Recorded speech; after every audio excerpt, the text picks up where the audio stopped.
This is Dylan Barry, and this is the Dylan Barry Podcast. And it's me rambling about things that I've experienced in my days, in my life, in this time that I exist. And hopefully you can find some value in them. Unfortunately, these were recorded in my car. You know, it helps me think.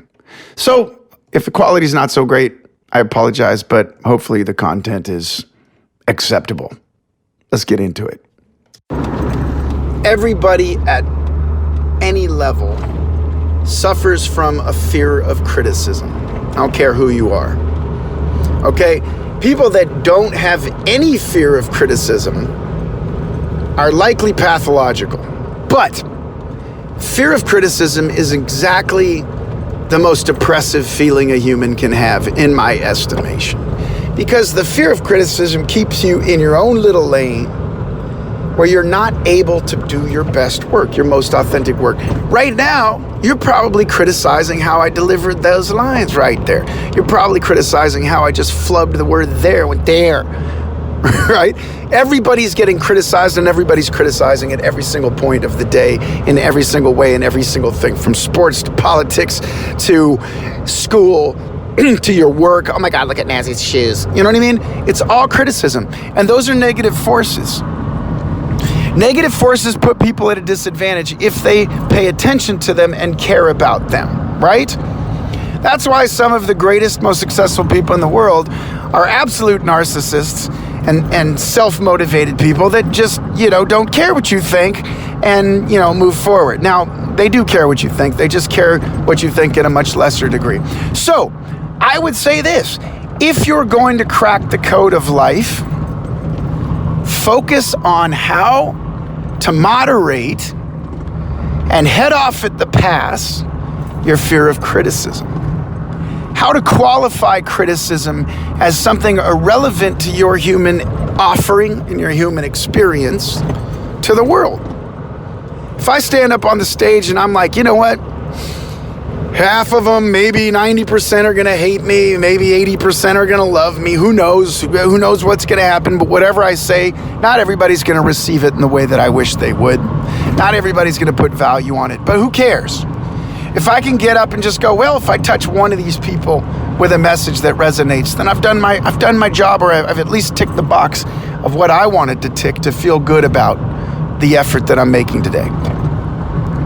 So, in my talk today, I want to talk about how you cannot erase, even though I've said that in the past, erase your fear of criticism. Yeah, that's a very easy thing to say. But how to moderate it. How to, let's see, what's a better word for that? How to manage it in your own heart and your own head so it doesn't trigger fight or flight. It doesn't shut down your motor skills, the way that you rationally think. It doesn't shut down your performance quality, no matter what it is. I remember being in school, and they'd always call on the quiet kid. They thought, okay, well, let's get this kid out of his shell or her shell. And, hey, Louie, get up here and do the math problem. And Louie would immediately shut down and go into fight or flight and be a babbling folio because he or she was scared of what people would think, how they walked up there, if they got the problem wrong, right? Oh, you're stupid. You got the problem wrong. It's freaking school. Everybody's stupid until you're learned. You know what I mean? But that's how we'd operate. And that fear of criticism for years and years would compound, and as you'd get into your young adulthood and everything, it would enter your dating life, it would enter your married life, it would enter pretty much all of the problems in your life would be defined by this fear of criticism, whether it came from your dad or your mom. My dad didn't love me, or my mother was nowhere around. I think we all know people, and maybe you're one of them, that lost a parent when they were very young. That's a huge void that's unfilled, and so you seek to fill it. The same thing is true with criticism. It creates a void that you then seek to fill. I was a very shy kid. I hated that about myself, right? And as a shy kid, I looked for ways to fill that void. Turned out drumming was a pretty damn good thing. I could sit back there. I didn't have to be the front man. I didn't have to be the singer. I didn't have to be fully exposed. In fact, I could hide behind my deluge of sound, you know. I could hide behind the thundering sound of my drums, but still be a rock star and still feel good about it. And that's how I started to cope with my anxiety and my you know, debilitating fear of criticism. And, you know, I think a lot of musicians, a lot of artists, a lot of creative people do find a medium to fill that void, right? I think people use sports as well and other things like that to sort of fill the void of the deficiency that you feel in your own self, which is cemented and reaffirmed by people's criticism of you. Criticism is a debilitating thing if you allow it to be, right? So here, let's do this. Let's beat that bad bitch up. And I hate to say that in that way, but come on, let's get real. This thing is a devil on your shoulder that you got to get rid of. You've got to squash, you got to quell, you got to get that little pupper down to a little flicker so it's there, but it's not a storming inferno that changes the trajectory of your life that you're always running from, but it's sitting on your shoulder, so you're just running in circles. You got to get criticism into its compartment. When you can compartmentalize your fear of criticism, you can do stuff without fear that it's going to debilitate you and send you into fight or flight. So a couple tricks.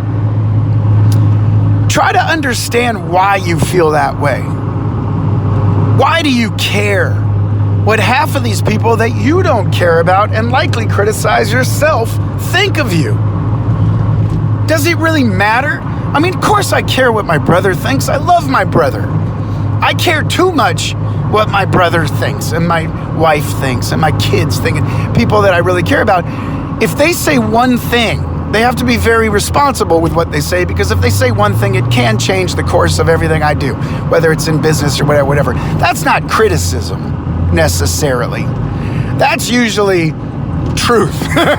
If you're not listening to the people around you that love you, that actually love you and actually care for you, they're not like abusive parents or abusive relationships in your family, they're just kind of abusive, then, well, maybe you're not paying enough attention to what actually needs to be repaired in your own self. But everyone else, they really don't matter that much. They don't. You'll find your people. If you're doing your thing and you get out there and you talk about it and you just say, okay, look, this is me, this is what I'm doing, take it or leave it, eventually those rooms will empty out of the people that criticize you and fill with the people that love and relate to what you're doing. Okay? And that's a lot of people. You just got to find them in whatever you're doing.